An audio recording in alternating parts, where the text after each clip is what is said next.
درس قرآن تفسیر تبیان القرآن سے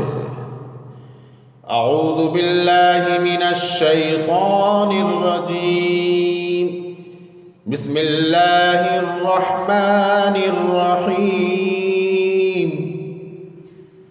قل للمؤمنین یغضوا من ابصارهم ویحفظوا فروجهم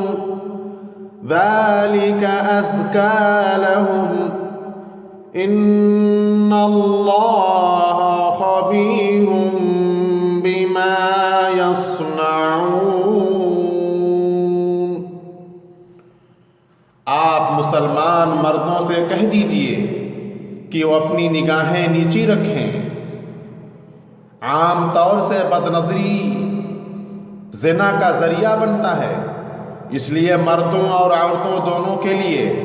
الگ الگ بہت اہتمام کے ساتھ نگاہ کی حفاظت کا حکم دیا ہے کہ جسم کے جن حصوں کو دیکھنا سرے سے ناجائز اس کو تو بالکل سرے سے دیکھیں ہی نہیں، جیسے نامحرم عورتوں کو ہرگز نہ دیکھیں، اور جس کو دیکھنا جائز ہے مگر شہوت سے دیکھنا ناجائز ہے، جیسے عورت کو کہ اس کو شہوت سے نہ دیکھیں، اور اپنی شرمگاہوں کی حفاظت کریں، یعنی شہوت پوری کرنے کی تمام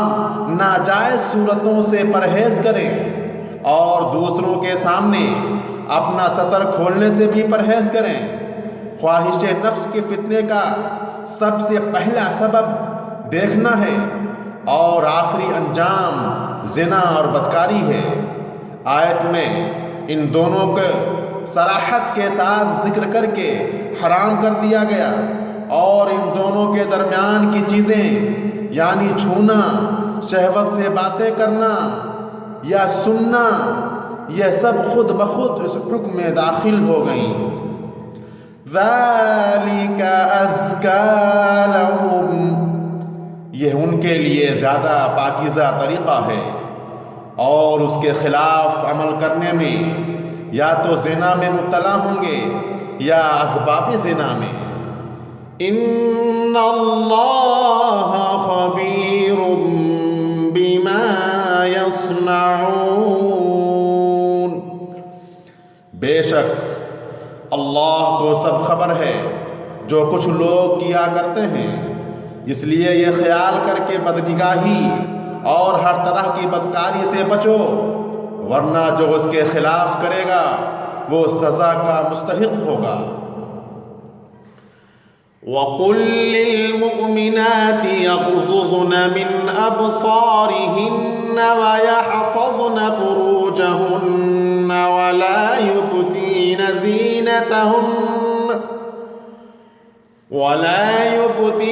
زِينَتَهُنَّ إِلَّا مَا ظَهَرَ مِنْهَا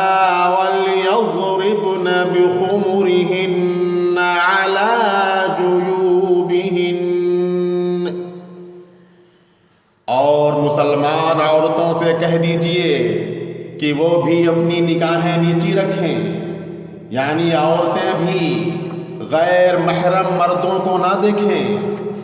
اس بنا پر بعض علماء نے فرمایا کہ جس طرح مردوں کے لیے عورتوں کو دیکھنا ناجائز ہے، اسی طرح عورتوں کے لیے مردوں کو دیکھنا بھی ناجائز ہے۔ اور بعض علماء نے اس حدیث کی بنا پر جس میں حضرت عائشہ رضی اللہ تعالی عنہا کا حبشیوں کا کھیل دیکھنے کا ذکر ہے، یہ فرمایا ہے کہ عورتوں کے لیے مردوں کو بلا شہوت دیکھنا جائز ہے، اور شہوت کے ساتھ دیکھنا ممنوع ہے۔ اور اپنی شرمگاہوں کی حفاظت کریں، اور اپنی زینت کو ظاہر نہ کریں۔ زینت سے مراد بناؤ سنگار کی ہر وہ چیز ہے جس سے عورتیں اپنا سنگار کیا کرتی ہیں، مثلا خوشنما کپڑے، زیور،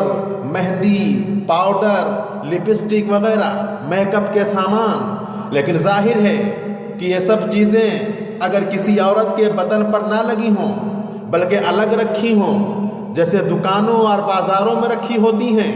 تو ان کا دیکھنا اور دکھانا جائز ہے۔ اس لیے جمہور مفسرین کے نزدیک آیت میں زینت سے مراد جسم کے وہ اعضاء ہیں جن میں زینت کی چیزیں زیور وغیرہ پہنی اور استعمال کی جاتی ہیں، جیسے ہاتھ، بازو، پنڈلی، گردن، سر، سینہ اور کان وغیرہ۔ اور آیت کا مطلب یہ ہے کہ عورتوں پر واجب ہے کہ وہ اپنے ان اعضاء کو ظاہر نہ ہونے دیں بلکہ سب سے چھپا کر رکھیں، اور ظاہر ہے کہ جب عورت ان اعضاء کو چھپا کر رکھے گی تو جو کچھ سنگار ہوگا وہ بھی چھپا رہے گا۔ پھر جب اسلام میں عورت کو اس حد تک احتیاط اور پردہ کے ساتھ رہنے کی تاکید ہے تو سر اور منہ کھولے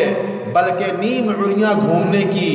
اجازت کس طرح ہو سکتی ہے؟ بلکہ یہ سخت حرام ہے،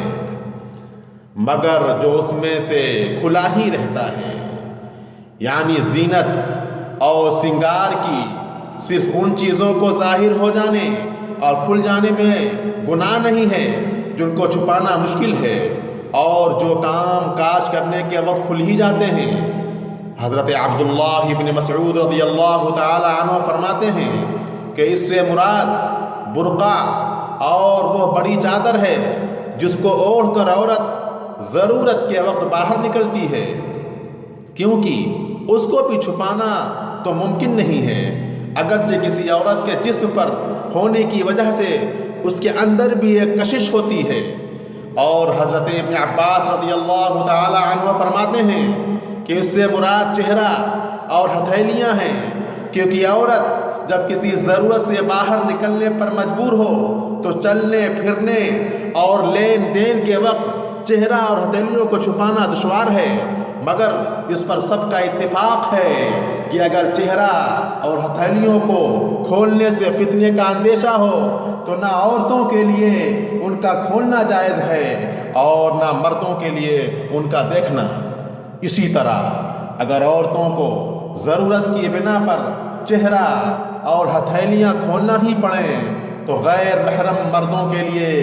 جائز نہیں ہے کہ وہ انہیں دیکھا کریں۔ إِلَّا مَا ظَهَرَ مِنْهَا وَلْيَضْرِبْنَ بِخُمُرِهِنَّ عَلَى جُيُوبِهِنَّ، اور اپنے دوپٹے اپنے سینوں پر ڈالے رہا کریں تاکہ اس طرح سر، گردن اور سینے کا پردہ پورا ہو جائے۔ زمانے جاہلیت میں عورتیں دوپٹہ سر پر ڈال کر اس کے دونوں کنارے پیٹھ پر چھوڑ دیتی تھیں، جس سے گریبان، گلا، سینہ اور کان کھلے رہتے تھے، جس طرح اس زمانے کی لڑکیاں بجائے سر کے ٹھٹی کے نیچے سے پیچھے ڈال لیتی ہیں۔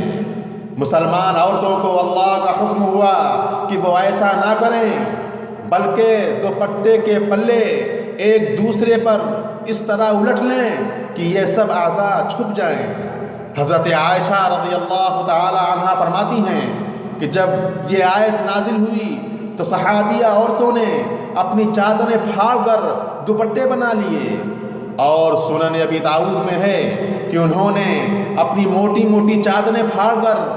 دوپٹے بنا لیے۔ اس سے صاف معلوم ہوا کہ دوپٹے ایسے موٹے کپڑے کو ہونے چاہیے جن سے بال نہ دکھائی دے، اور وہ اس طرح اوڑھا جائے کہ سر، گردن، کان اور سینہ سب چھپا رہے۔ اور یہ حکم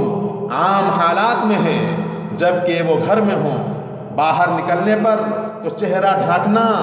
اور بڑی چادر یا برقع کا اوڑھنا بھی لازم اور ضروری ہے۔ صدق اللہ العظیم۔